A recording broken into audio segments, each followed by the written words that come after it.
Professor. When I was a boy, when I was a lad, I beat the shit out of my father. I beat up my father like you. I used to be a loser on My Planet, Eddie, and then I beat my father up with a hammer. Like you. Can you imagine, like the Venom symbiote infecting Wilson Fisk in this universe? I mean, that's a crossover I need to see. I need to see that. This That would be city, incredible. Eddie. I am not Eddie. I am Wilson Fisk. I am not Eddie. Whatever. Eddie fed me chickens and chocolate. Now I feed you dead fathers and bodies. I feed you hammers. Let us go to Target, Eddie. What a coinky dink. It's almost as if a new season of Daredevil is just around the corner. Hello, everyone. For the first time, the last time. Maybe no one's watching at this point. Who knows, eh? I am Wilson Fisk, otherwise known as George, and the handsome blind lawyer on my screen is Mr. Connor Esser. Hello, my friend. Matthew The ironic thing is he's being really authentic, and he's sitting facing away from his device. He's actually facing the wall because he's blind. Absolutely. I'm that authentic. Yeah, he's so authentic, he's thrown acid in his own face. A la the comic book character, Matthew Murdock. Yeah, it's a joke. It's a cruel joke. How have you been, Connor? Just waiting for Daredevil, mate. Just I'm not over the edge. I'm just waiting for death. Well, no, not quite. Good, not good quite. lad. We're not in Manhattan. We're not in Harlem. We're not in quite depressing. We're not Harlem. in Hell's Kitchen anymore. Hell's Kitchen. Yeah, there's no devil I around. Maybe we could have a little talk. Should this episode just be me and you for an hour, just like quoting our characters to each other? Yes, Eddie. But seriously, mate, we want Spider-Man versus Kingpin. Maybe that's how you get him in prison again. We want Venom and Kingpin to team up. This symbiote.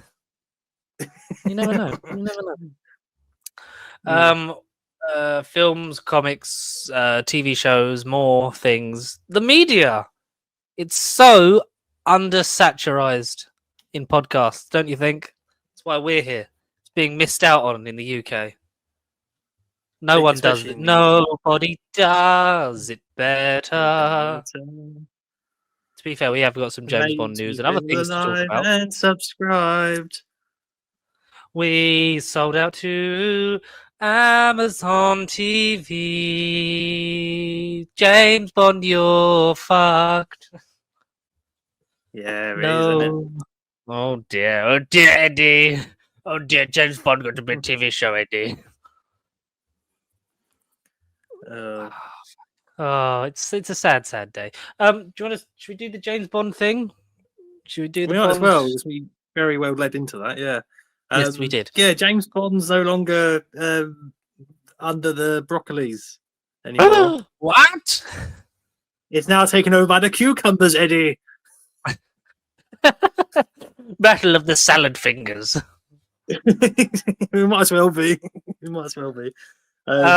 Yeah, run us through who the Broccolis are, Connor, for those that don't know what a broccoli Bond is.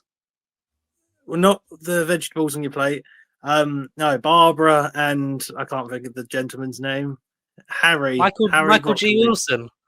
You're thinking of Harry Saltzman, who was the original co-producer with Albert Cubby Broccoli back in the 60s. Until Saltzman had to sell his shares, and then it became Albert R. Broccoli's Eon Productions present so-and-so as James Bond. Right. Yes. Yeah. Everything or nothing. Well, yeah. But, James Bond's changed. It's now in Amazon's hands officially, and it's going to be a hotshot CEO who's going to take the franchise into any direction they like, and it's the direction and the charm might as well be chucked in the bin, maybe. It's just, it's just scary times. We don't know what on earth the future will hold now. There's no word on like actual updates or release or any idea of a casting. It's not like they would do a blind actor as a blind James Bond. Absolutely not.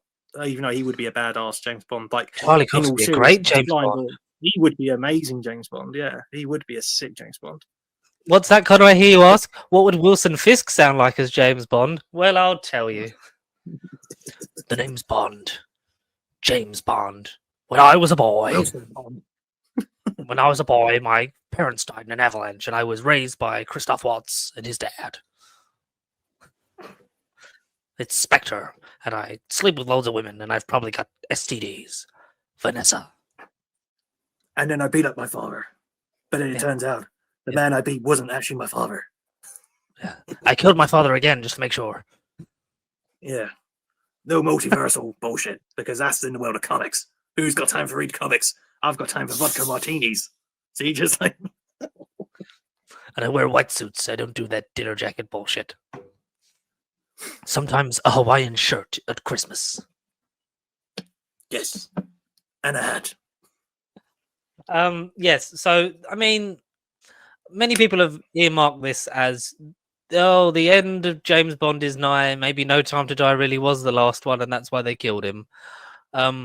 It won't be, because it's Amazon. It's strange because I've listened to some podcasts on it, and obviously, without doubt, as soon as Calvin Dyson dropped his video talking about it, I watched that straight away.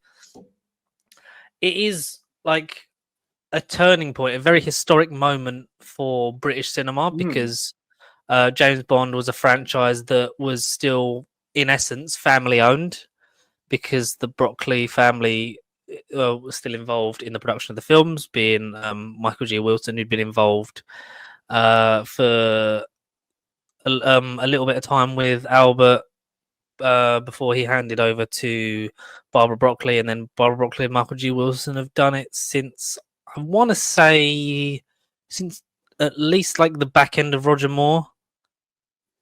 Definitely through Dalton Brosnan and Craig, because they talk about working. Barbara talks about working with 4 Bond actors, so that's how you fucking do the maths on that.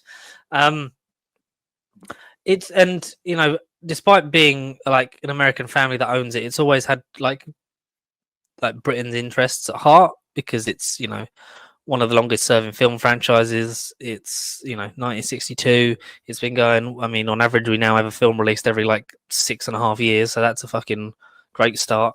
But it's weird because there was always a sense of like Bond wouldn't bow down and become one of those franchises a la Star Wars, a la Marvel, which has been, you know, bought out by a higher conglomerate, which they were, and then, you know, everything Star Wars, his 15 Star Wars TV shows that happened between episode 6 and 7 kind of thing.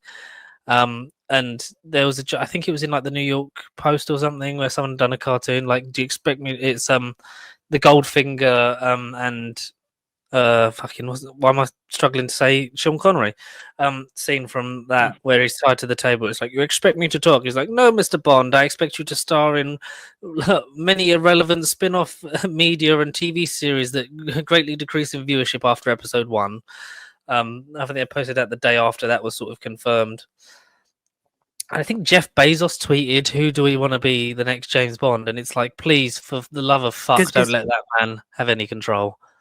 Like, no, but guess what? Whoever they pick, you're going to be doing it till you're 90. Until he's 90. Hey, Hugh Jackman, about 15 years ago, sign me up. Yeah. One that's got away because he's aged out of it now, but I would have loved to have had Fassbender. Yeah, 1,000,000%. Yeah, even like before, just on the cusp, just before First Class. Yeah, as he was on the rise. But yeah,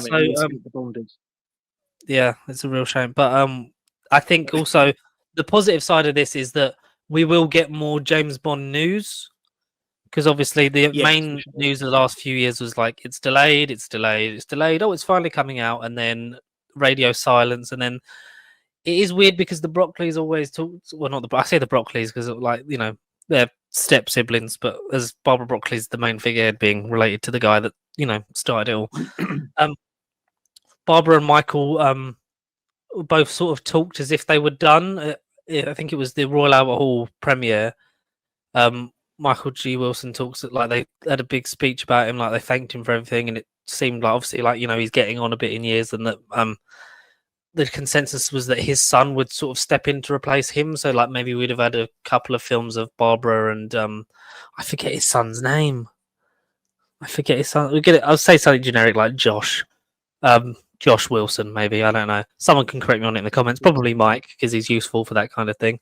And then he thought that Barbara would stay on. Greg, yes, that was close. And then, like, Barbara's always talked about how they've wanted to do other things as well. She wants to do a film adaptation of Hamlet starring Daniel Craig. There's a few other like passion projects she's said to be working on. And then since this deal's come out, that's what she seems to be going. She can actually go on to do now, just like make her passion projects, whether that be under Eon or otherwise. Because I think Eon have been completely bought by they were bought out by Amazon, or was it MGM? No, MGM were bought out by Amazon. Yeah. And as such, because MGM always funds the James Bond films, like they're part of it. But it seems that maybe in part of the deal, Amazon will release maybe any of them passion projects that Barbara's working on. Hopefully, I'd like to see them. I'd like to, I hope whatever big fucking paycheck she got out of this, she has a nice, well-earned holiday and then makes that Daniel Craig, Hamlet, Macbeth, whatever fucking the thing it is, and we all go and see it, and it's very good. Big up passion. We need that more in the industry. Yeah, and something that because I think it was in the last few months that you've had where she had news articles saying that she'd had meetings with Amazon executives and called them fucking idiots because they were talking about James Bond as content, and basically they will. I expect that we'll have more shows a la your fucking Skeleton Crew, Acolyte, things like that at different time periods. No, but like as in that, like loads of spin-off shows at different like thingies, like time periods. I'd like, sorry, not just a parody Marvel. Agent Moneypenny. It'd be like the Moneypenny years, or like Young Indie. Like, do you think like ever Young Moneypenny Diaries? I think that was the thing. Yeah, the Moneypenny Diaries. Moneypenny Diaries. Yeah, I think that was the thing. After that, I'm having a really weird like mental breakdown. Yeah, so I expect like we'll get a few more of them, but we'll probably have them cast James Bond within the next year, I'd say. And I think we are less likely to have a ever expanding gap between the films, which is on the face of it for us people that like, that like Bond films and your Bond fans, that'll be the main draw, is that there will be more James Bond films being made. Will it be saturated out by a Naomi spin-off, a young like James Bond Jr. again and things like that? Possibly. I hope that they don't overdo it, because I think the main thing that streaming brings is that one person will always make the mistakes to a model and everyone else will kind of correct it so they don't lose as much money. Like Netflix hemorrhaging money, and Disney Plus and so on don't seem to be doing that, because they've kind of looked at that like, what did they do? What should we do a bit different? And I hope that Amazon very much do that with Bond. They look at it and go, all right, where was the point where people stopped watching all this Star Wars stuff or all these Marvel shows? What's the limit? What could we do that would actually be an interesting story to expand it, if we're going to expand out and do? Because there's some TV show spin-offs that would work. There's some film spin-offs I think that would work as well, because I think if you make Nomi a regular character now within the Bond lineup, I would be interested in that, because it would then have another recurring character that is also a powerful female character in an important British film franchise, and that would be interesting. Like, you could recast her like you recast Bond. Like, every Bond could have their own Nomi. She can go off and do her own thing, prove what a badass character she is. And Lashana Lynch should get all the credit for bringing that character to life and making her as likable as she was, despite fans going, "Ugh, a woman's James Bond." She's not. It's just the fucking code name. Also, everything doesn't matter. We're whittling away our finite time left on this planet. Get the fucking grip.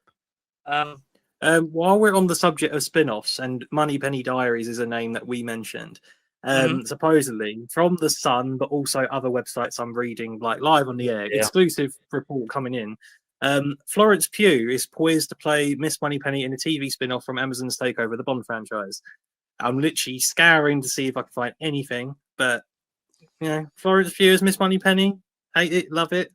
You decide in the folks' comments. I feel like she's too big for that. Yeah, it had this been a few years ago.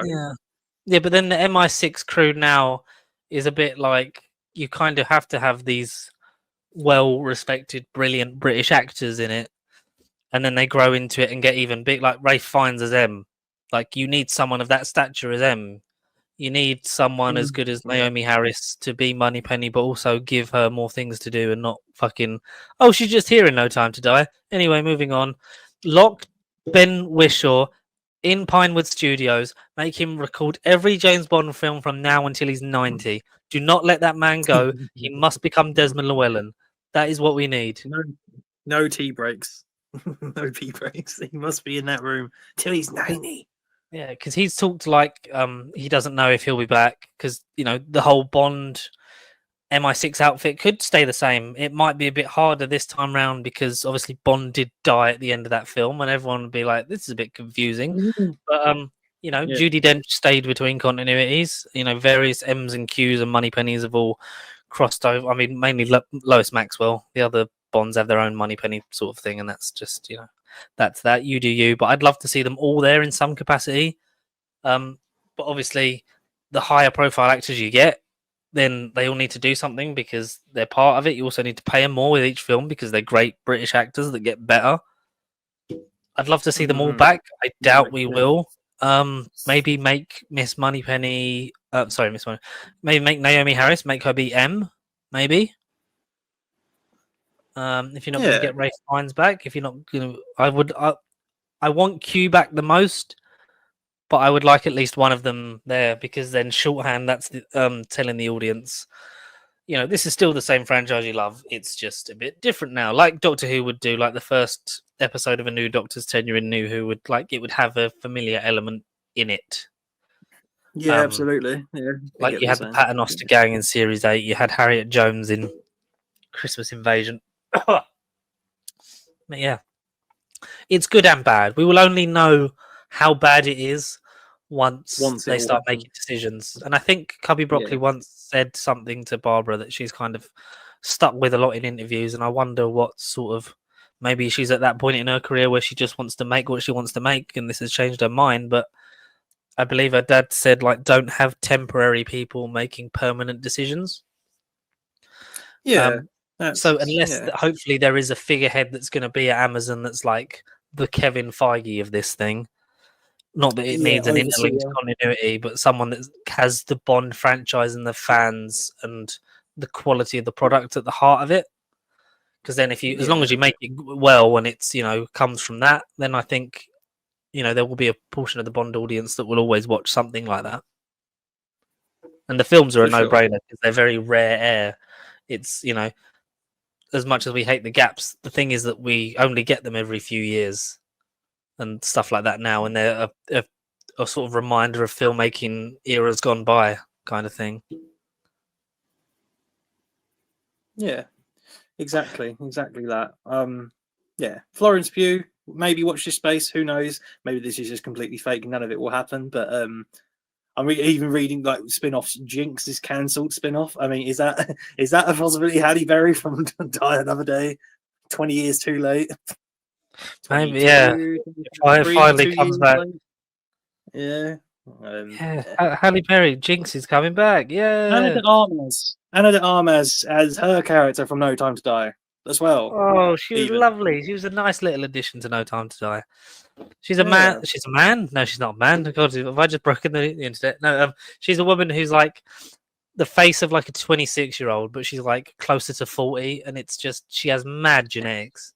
What a woman. Maybe so. All right, market the Marvels, but as a TV series where it's Lashana Lynch, Ana de Armas, and Florence Pugh. 3 women, 3 Bonds. The Bonds, not the Marvels, but I don't know, the Moneypennies. I don't know what you want to call it. The M's. Yeah. But just call it the Marvels. M's Angels. That kind of concept. Bond's Angels. Moneypenny's Angels. Yeah. Miss Moneypenny. Yeah. Yeah. So Bond news possibly coming this year.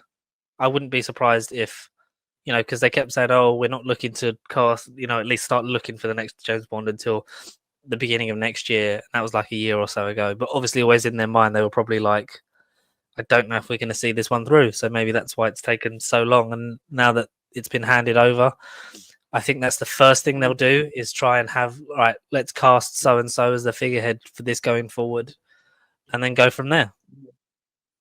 I think we won't get any spin-offs until there's been at least one film. One movie, yeah, in the new / rebooted / continued timeline. Yeah, for sure. Yeah. Yeah. You never know. It might go back to the Pierce Brosnan timeline. You never know. Because that was all one continuity. And Daniel Craig's has been loosely threaded back together as one thing. Whereas before, I quite like the idea, obviously pre-Spectre, that it was... Casino Royale, Quantum of Solace were like the prologue, and then you had Dr. No to Die Another Day, and then you had Skyfall. But obviously, with him meeting Spectre and Blofeld in Spectre, then that completely rewrites that. But they all happen when they happen. It doesn't fucking matter. There's not enough time on the planet. Speaking of not enough time to maybe die, I don't know how this works. I don't know how this works as a segue. I don't know how this works as a seg. Has there been anything that you've been watching on the old television or the filmes?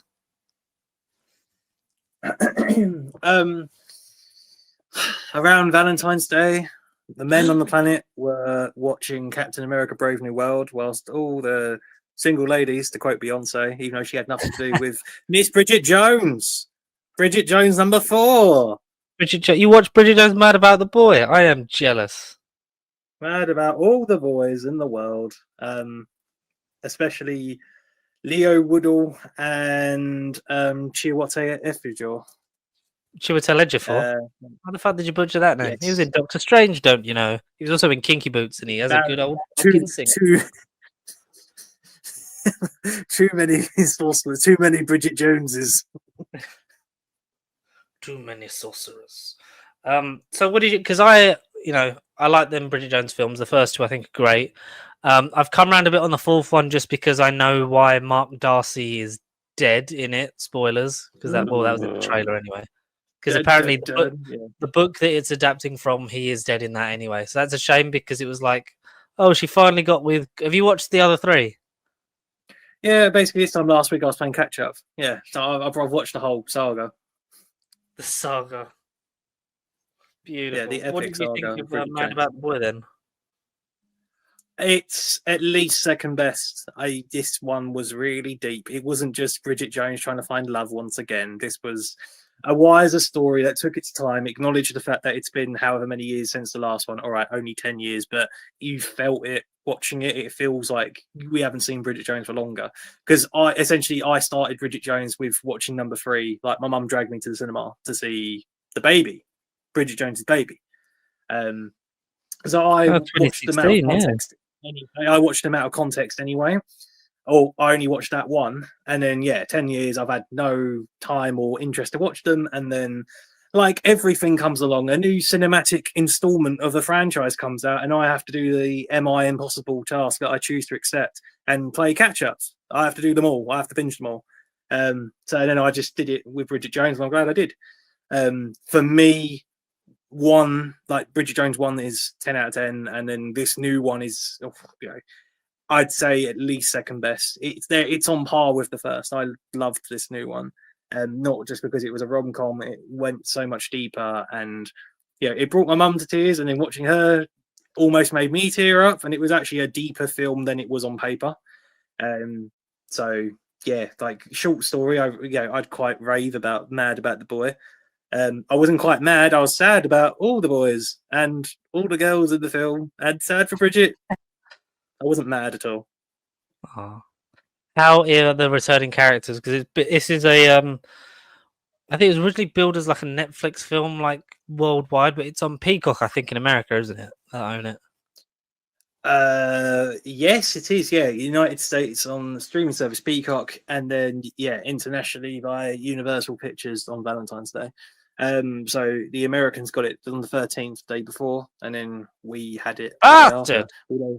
I know that don't make sense because it's a British production. That doesn't make sense, but whatever. I'm not complaining. Yeah, I didn't even know Bridget Jones was based on a book originally. I just thought they were just movies. Yeah, Bridget Jones's Diary. It's the whole thing. And those posters, particularly 1 and 2, are one of the few posters I remember just looking at in childhood. And before I knew who Renee Zellweger was, I just, I saw that face and thought she was the equivalent of an Emma Thompson, or I can't think of any other iconic women actresses. No, but yeah, of that names. kind of era, yeah. It's also Yeah, but weird. you look at, and then no offense to Renee, but you look at her filmography, and she's really not done that much aside from Bridget. Like, she is Bridget Jones. Yeah, and it's weird to me that she's also not British. I think for the longest time I was like, exactly, sure? It's such a plot twist. Yeah, she ain't British. Well, she does a bloody good job of it. Yeah, especially in those first 2 films, she just looks and sounds British, and then you're like, oh, it's Renee Zellweger and all the work she's had done. But fair play to her. Yeah, because her son from the end of the last film is grown up and she's had another kid, and the basic plot is that Colin Firth has died abroad during a tour of Iraq. Yeah, it's off screen, kind of in a news report. It's not seen or anything. It's just kind of mentioned, and you're like, oh. But then before it reveals it, there was a scene of Colin Firth in the trailer. But it basically involves them two walking towards a door, like without getting into context. They're basically going somewhere. And I thought it was more of it's just going out for a date for their anniversary or whatever. But essentially, after you see Colin Firth and her have a brief conversation, the camera does a thing where it zooms in on the door, it opens, the receptionist greets them in, and then it goes back to Bridget, and then he isn't there. So from that, I instantly got the fact that he wasn't going to be part of the film, and it was just in her head, like a. Was it new Colin Firth stuff? Because he looks like it wasn't reused or shot footage. No. It was like I'd say 2024, 25 Colin Firth. For sure. Fair enough. Yeah. And I know Chiwetel Ejiofor is in this film. Would you like to hear him singing in Kinky Boots? I'll have to be quick so we don't get copyrighted. Sure. Watch Kinky Boots. Did you hear it? No, it was just quiet, and I just heard. Hang on. Right, let me do it again. Let me bloody find him. Do you hear that time? Absolutely, I can't hear absolutely nothing. What the fuck? Hang on.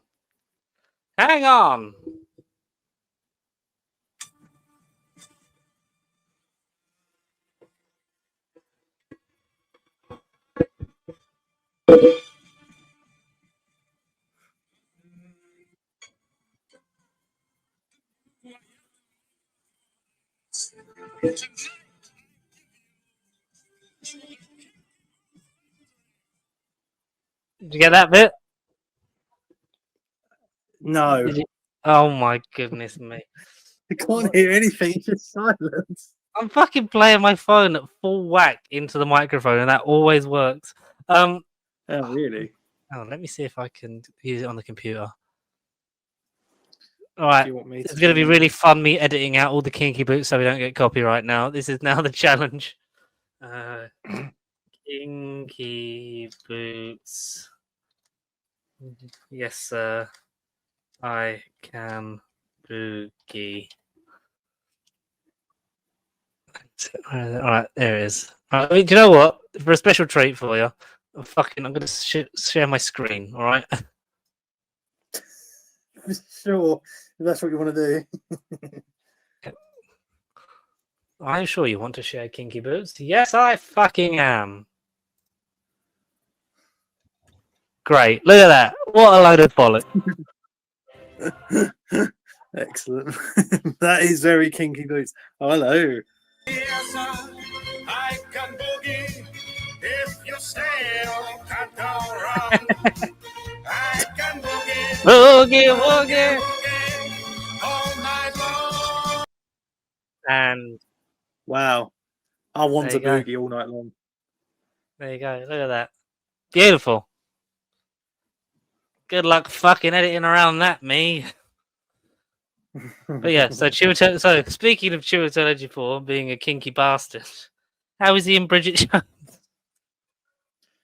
he isn't that kinky, but he is a wonderful, Oh. marvelous man. He does wear a lot of boots, though. They do a lot of hiking, and there are a couple of boots. But no, it's good in this new film because essentially, like again, it's relatable. But you know, there are people known as cougars out there that like going for younger men, and vice versa. So it's not all just a bad thing. The first hour of the film is Bridget chasing after Leo Woodall because I mean, you know, who wouldn't? He's absolutely gorgeous, and you know, she's in a down, like obviously she's on a downer because the love of her life in the form of Colin Firth is no more, and you know, she's just a single mother who's feeling the pain of her kids and the kids asking a lot of questions about the dad, and but they're at a point where they're still young, but they understand that daddy isn't around, so to speak.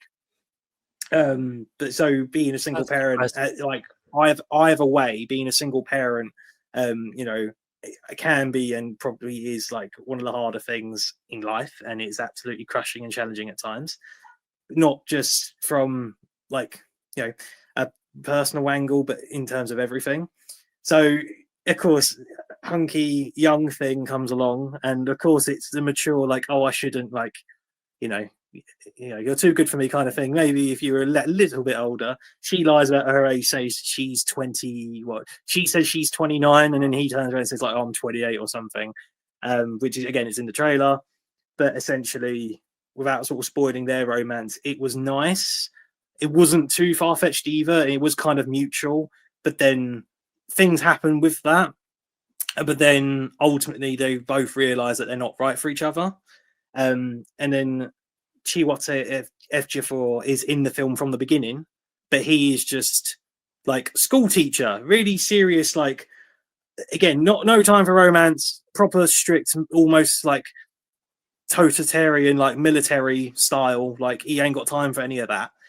And so initially, you know, they don't see or think of each other in either way. But then again, that's only towards the back half of the film where that sort of starts to change. So you don't see a lot of them two together, like flirting as such. You see a lot of nice scenes with them both, but it's not until the last back half of the film where they start to like realize that, oh, this could be something here.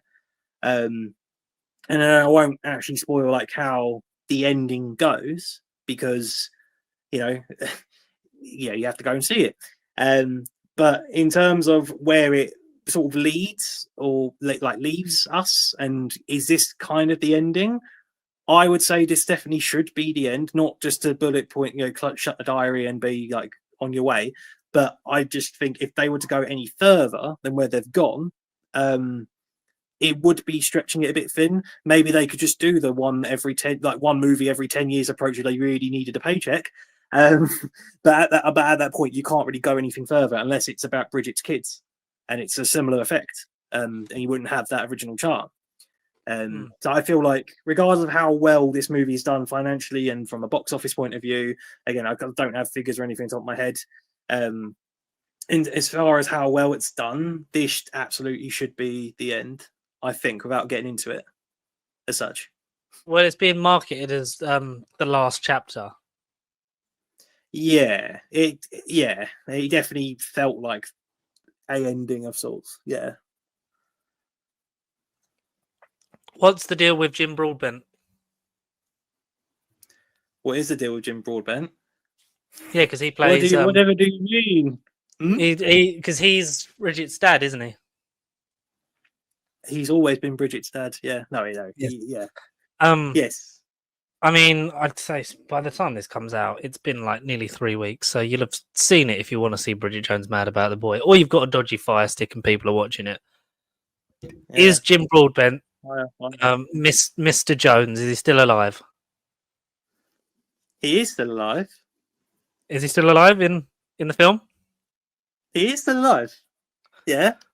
Because there's a bit in the thing when he's in hospital. And that's a clip. Is that a flashback when it's him in the hospital bed saying, "You've got to. It's not good to survive. It's not enough to survive. You have to live," or something. I think that particular scene is a flashback, but you do see him in the movie before that scene.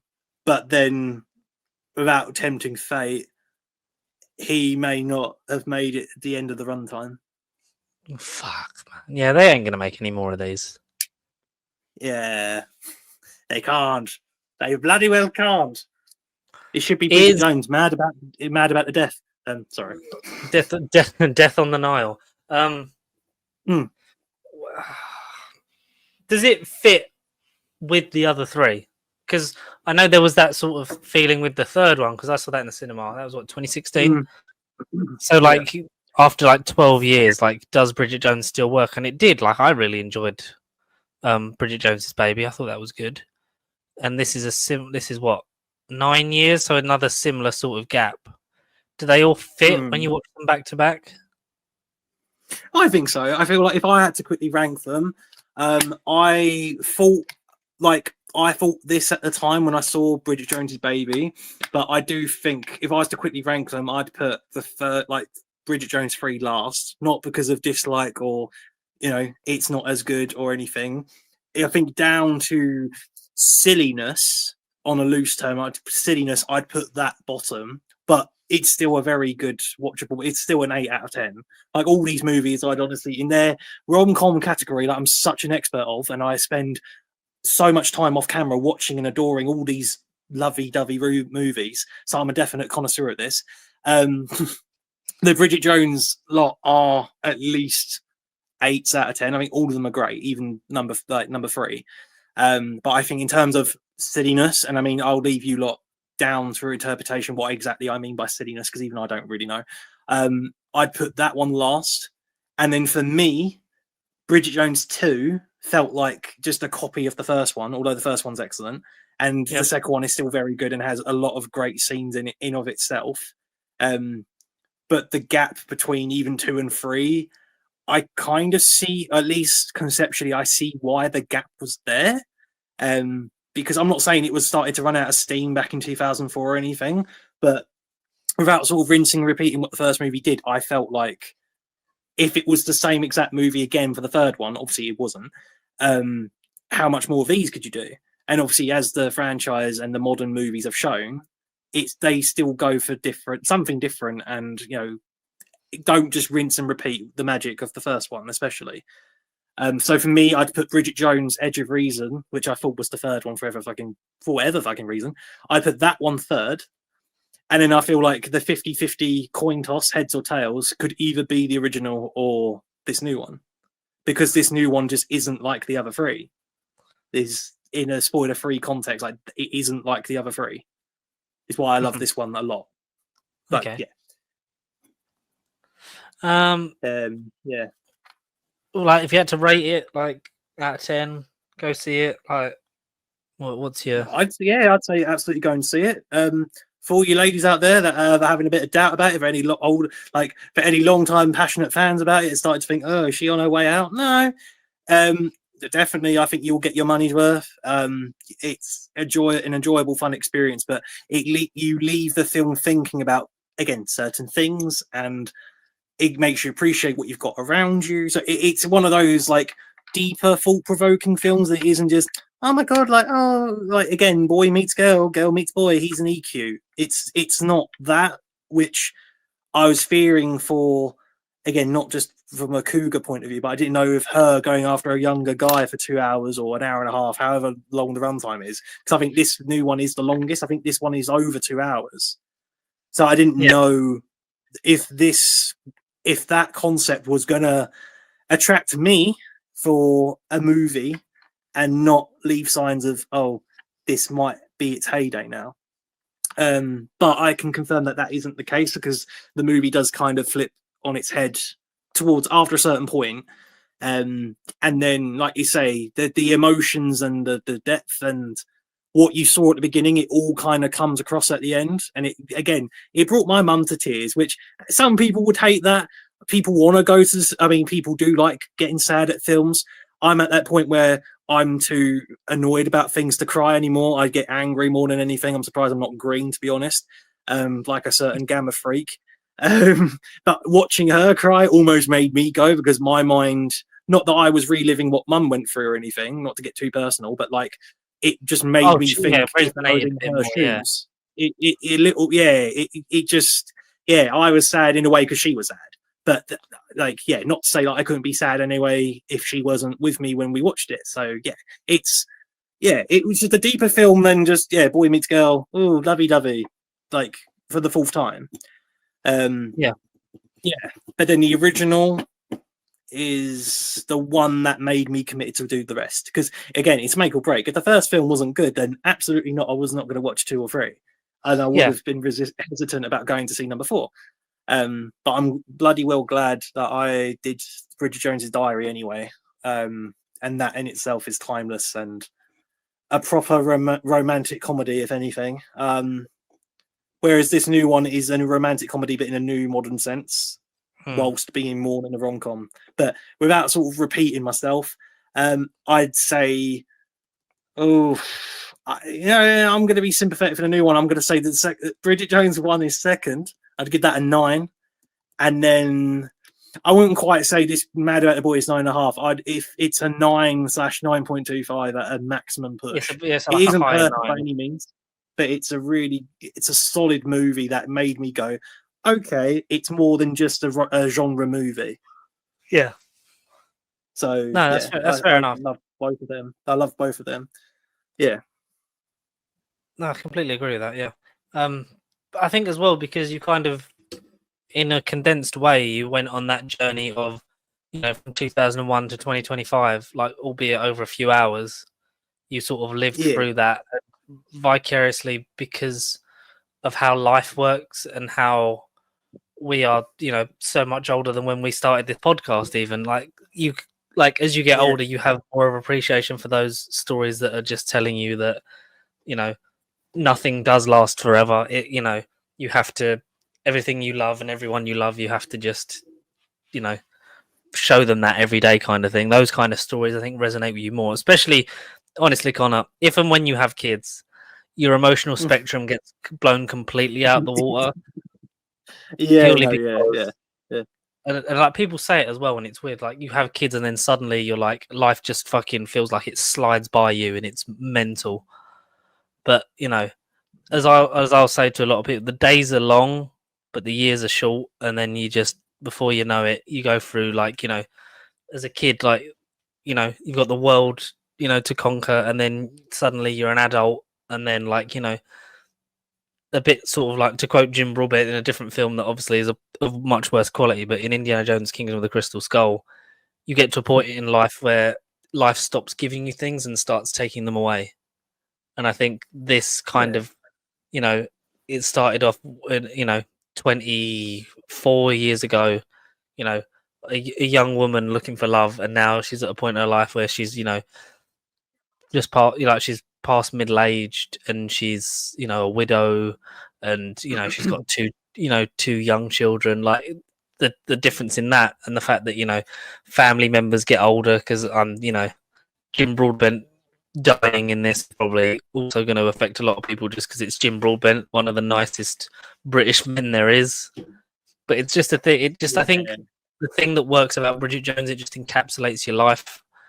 And I know it, you can, capture your hearts and minds, and people that read the books and love it. But it does life in the most fun and realistic and sad way possible. That these things do happen. Like sometimes, there is certain people that it can never go right, but it's when stuff goes wrong, you know who around you is there for you and things like that. So that's why. Glad to see that family members are reprising their roles, like friends throughout the films are still in it as well, including the news anchor from Bridget Jones's Baby. She's still in this, isn't she? The highlight of that third movie, thank goodness she's still part of it. Yeah. So even Friends she's made recently is still part, and it feels like a long old journey. And it's did I ever think we'd get to 4 Bridget Jones films? Not really, because they kind of happened close together, and then that, you say, that was it. But you could also just watch the first one, and you could watch this one, or you could watch all 4, or you could stop after 2, you could stop after the third one. They all kind of tell a complete story in a way, depending on sort of, I think, as well, where you're at in your life. Like For sure. like Yeah. you know, our parents could probably resonate more with this fourth one because they were that young when the first one came out 20 odd years ago, and now they're at a point in their life where they're, you know, getting older and, you know, wiser to the world and things like that. So it's all sort of can resonate with generations just across, you know, what film you connect with more based on when you watch it. Exactly. Yeah. Yeah. But no, go and watch Bridget Jones' Mad About the Boy is the word from Connor, and the word on the street is that he's normally correct. There's not really much else happening in the minute because I think me and you are just judging by our pictures. We're just waiting for Daredevil. I mean, yeah. Mentally, I'm just at Daredevil.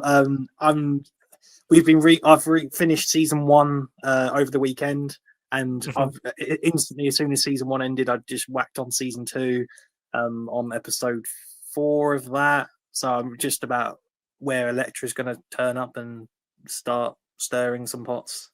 I haven't. Okay. I mean, if for the love of God, if Born Again was to introduce other certain Netflix characters involved, then I will have to do a Netflix chronological binge.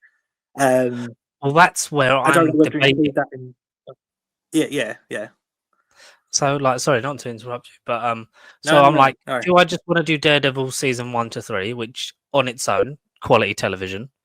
Amazing television. Yeah. Do I want to do the Daredevil plus MCU ish connection? So I do Daredevils 1 to 3, and then do what would be What first? the 2-minute excellent And then it scene would of be No Way Home, She-Hulk. No Way Home, She-Hulk, Hawkeye, Yeah. and Echo. Do I do that, Yes. or do I Yeah. go Maximum Overdrive and do Daredevil season 1, Jessica Jones season 1, Daredevil season Yeah. 2, Luke Cage and Iron Fist season 1s, Daredevil Defender. 2003. Elektra 2005. No, but like, do I do like the, you know, like the Netflix stuff into the Disney Yeah. Plus era? Like, because I think as well, because we know that John Bernthal is back as the Punisher, and also he's writing the special presentation that's going to come out, which Yes, because that was news. Yay. I think that's going to be basically because the first episode of this has been listed as one of the best first episodes of a Disney Plus show, like Yeah. at all or for a very long time. And we're getting it in bursts, aren't we? Because I think this is 6 episodes, and then there's 6 episodes later on or something. Born Again. So Born Again is a 9-episode season. Okay. I read about it again. I was expecting, because initially it was 18 and then it went down, and then obviously they creatively like restructured the show and whatever. But then also quotes from the developers. I mean, I can't think of their names, but they want to do at least a season release yearly if all things are good with production and stuff. So Oh yes, depending on TV like normal. they want to make season 2 come out next year, then season 3 the following year, and then the end of the quote was something like, season infinity until da da da da. So I don't think they're planning on slowing down. I don't know if the original 18 episode restructure was perhaps what's going to be the eventual season 2 and 3, or Yeah, if they maybe. just did it from the ground up or whatever. But ideally they want a yearly-ish release. But these episodes of this season 1 is 9. Out March the 4th. And then, so, okay, it's a 2-episode premiere March the 4th. And then we're getting, so March the 4th, episode 1 and 2. Episode 3 is March the 11th. Episode 4 is the 18th of March. And then for whatever reason, we're getting episode 5 and 6 on the 25th of March. So we're getting like a double bill in the mid-season middle of the finale season. kind of thing. Yeah, but then Like, the Mango's last 3 War. episodes are TBA at the minute. There's no release dates for them, which is a bit odd. That's cool, because then if they did it and they restructured it and it's just 6 good ones, like a mini series, and then sort of, so I'd take 6 episodes a year. I mean, it wouldn't be nearly as much padding as some of the Netflix stuff felt like. Yeah, the last 3 I think will still be released this year. I don't know why they haven't announced that. It's just TBA. That's a bit odd. But the second season, they're filming from late February to July this year, and then season 2 is set to premiere in early to mid 2026. And so ideally they want to do it yearly, which sounds great on paper. Yeah. And it should be great regardless. But yeah. I look forward to it. We'll at least do. I'm fairly certain we haven't done it. We'll at least do seasons 1 to 3. We'll talk about next week, and then I think depending on what people want, do they want a? Oh yeah, so next Friday is the 7th. We'll do Daredevil seasons 1 to 3, and then we'll talk because the 4th is Tuesday, isn't it? So we can talk about our thoughts on it, and then maybe do we save it for like a big roundup at the end, or sort of like bi-weekly? Like we'll see how we feel. I think. But yeah, I'm probably going to end up, because I think John Bernthal is back as the Punisher. There is still strong rumors that Kristen Ritter will return as Jessica Jones. And I think if you brought back 2 of them and then 3 of them, and you might as well bring back all 5 of them. As much as Finn Jones's Iron Fist was not beloved by it. Because the Avengers are no more. It's all about the Defenders of the Earth. Yeah, and I hope, like I said to you, because we've got a lot of the limited edition steelbooks for the Disney Plus shows. I hope when this one releases that it makes them sort of angle more toward, because I know Prey got a Disney Plus steelbook, but also it's sort of on Hulu anyway in America, so it got a normal 4K release. I hope it pushes for more standard ones and maybe go back and finish the Netflix ones, because you can only own like 5 seasons. You can own season 1 of every show and then season 2 of Daredevil. Oh, no, you can't own any of Punisher, because that was after Defenders, wasn't it? Boo! Yeah, that was after Defenders. So I'll probably end up doing the whole Marvel Netflix run into Hawkeye, Spider-Man, Echo, and then Born Again. She-Hulk is here, and Tatiana Maslany's down to return. So Matt Murdock's a busy boy that gets around. Although the showrunner likely took the mick out of it and said, "Oh, certain plot elements probably won't be mentioned, like them hooking up won't be a thing. So chances are, if they were to meet on screen, it won't be like, oh yeah, I remember you from way over there in California, in CGI land." Yeah, and yellow spandex. Well, there's that fucking joke, in the trailer where he's got the helmets that are all different colors, and they're like, "Matt, what color are you going to wear today?" And he's like, "There's different colors." But even like rewatching season 1, and I know it's the season 1 suit's different to season 2, but I never noticed it until this time, like how different the season 1 suit to season 2 one was. I just thought it was just different shades of red, but it's essentially a black suit. It's a black and red suit, whereas again, like the Netflix one on like season 2 one onwards is red and black, but the season 1 is honestly black and red. Yeah, but it hurts my eyes because Daredevil's a red tomato boy. He's a red saucy boy. Yes. Sometimes a yellow mustard man. But we will do mustard and ketchup. He is the hot dog man. This city, I had a hot dog with my father, and I beat him to death with it. I stuck the hot dog in his mouth until he choked to death. For Vanessa. I'm just looking forward to seeing like all those characters come back, because like what the fuck was that show going to look like when they'd recast Vanessa without Foggy and Karen? When they were meant to have died off screen or something that was rumored to happen. Yeah, what the hell? What on earth? Justice for Deborah Ann Woll and Eldon Henson. We will see them very soon. But one thing from the original draft, I don't know if I did send it to you like off camera anyway, and I'm not going to try and reveal it on air because again, pressure. But a certain Avenger / Cap ally in the form of Congressman Bucky Barnes possibly was going to be in it or had some sort of appearance in the original draft.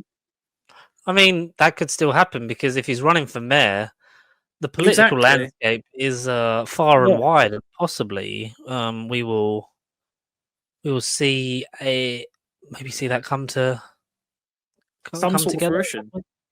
Yeah. I haven't. There's a honestly, there's a Daredevil thing that's just come up on my newsfeed. I don't know if it's a spoiler. Do you want to hear about it? I mean, I wouldn't be surprised. He's gonna die again after being born. His fucking building's gonna fall on him again. No, apparently there won't be many scenes together with Vincent D'Onofrio and Charlie Cox. As the pair say, they only ever filmed 5 or 6 scenes together in the past decade. Whoa. Huh? Yeah, they did. I In mean, the they past they weren't they weren't together that much in the original show. Like they don't Alright, even so, like, fucking yeah. name Wilson Fisk until episode 3, and then the guy kills himself by impaling himself on that bit of metal. So there's an episode where, not to break down season by season because we've not watched all of it, but I think it is like episode 6 or 7 where Charlie Cox goes to the art gallery of Vanessa and they meet civilian to civilian, and they shake hands and they have their first meeting, like, non-identity, in their civilian clothes, essentially. Episode 9 is when they first get their fisticuffs on and Kingpin absolutely kicks his ass, his black suit ninja ass. And then that's what makes him then basically get his Tinkerer, suit man to make him the costume. They then fight in episode 13 of season 1, and that's currently where I am at the minute, because obviously he then gets in prison at the end of season 1. Going by the thumbnails on Disney Plus, he still does make appearances in season 2, but I don't know, like, if it's with Daredevil or it's just scenes with D'Onofrio. But then season 3 is when he gets out of prison. And then I still think season 3 for me is a blur. But I'd like to think they would have had scenes together, because it just makes it sound like they were string. Right, the prison fight, okay. And then obviously they then fight at the end of that season. But then how does Kingpin end up in season 3 of Daredevil? Obviously, you guys can let us know in the comments, and I'll find out one way or another for next week. But yeah, all right, maybe sure on paper they back don't have that prison. many scenes together, but yeah. But then obviously he it's presumed that he then disappears in the blip because a lot of his territories get taken over when the blip's over. But Matt Murdock lives through the blip because, he's noticeably a little bit older. And also in a lot of the trailers, everyone's like, that is the face of a man who's seen his friends disappear for 5 years. And basically similar to the Ronan story, like gone out there for revenge and then that's taken his toll. So maybe he's stepped back where everyone's come back and that's why he's not been the Daredevil in a while. Perhaps, yeah. And that's why he's born again. But no, time will tell. Time will tell, and we will be there, and so will you. Thank you everyone for watching, listening, and being part of another episode of Nerd Bible Podcast. Please like, comment, subscribe, share if you've not done so already. Tell your mates, tell a stranger, tape us to a brick and throw us through a window so that people listen to it. I don't actually do that. That's vandalism. But Connor, where can the people find us? nerdbiblecontact@gmail.com. If you want us to make any renovations to your local area, if you want us to have any clients to defend in not just in court but over the internet, over the form of over the webs of Blue Sky, or in the forms of Twitch clients, or I can't think of anything. Instagram, they're our clients, and we want you to at least spread the love about them and our clients, because together we're about making this community of YouTube together a better place, and we can only do it with the help of the Hell's Kitchen known as the internet, which we are all part of in the modern era that we live in. So please, let's all come together and make this community a better place, not only for Vanessa, but for me, the man without a father, the man without fear. Joe Goldberg Returns, the 5th and final season of You, comes to Netflix on the 24th of April. You! There's a lot of stuff coming out in the next few weeks and months. Like everything kind of overlaps, because I think Doctor Who starts on the 12th of April. And that will run. Yeah. That will run through until I think it interlaps a bit with the release of the final Mission Impossible. Definitely, maybe. You got Andor starts the week after. Oh, Andor's the week after. Yes, I believe it's the 20th or something like that. Okay. 24th. Now you got you got all sorts of shit on. Daredevil on the 4th of March, and that'll be 4 weeks, isn't it? Because there's 2 doubles. There's a lot We to can- happen between now and May. We can allude into another thing next week. Do you think Doctor's in distress? If any recent reports meant to be true, or Doctor in distress. I think it's as in distress as it's ever been, and it's a thing that if the BBC no longer has funding from Disney, then that's just a thing. I don't think it will stop, and even if it does, it's never going to go away. But that's a Doctor Who conversation for another time. Because look, there's a fucking nice poster for Revenge of the Sith back in cinemas on the 25th of April. Oh yeah, the 20th anniversary? April the 10th is season 1's anniversary of Daredevil. Daredevil season 1 is 10 years old on the April 10th. Iconic season of television. Yes, one of the best seasons of television ever. I think my Mount Rushmore of Netflix, Disney, Netflix Marvel, sorry, Daredevil season 1 and 2, Jessica Jones season 1, and then I'd say Punisher season 1 because that's just harrowing. Everything else is it's okay to pretty good. And then you have Defenders. But yeah, we will see you guys next week for more. Goodbye, my dears. Goodbye, Vanessa's. Vanessa! The city. Well,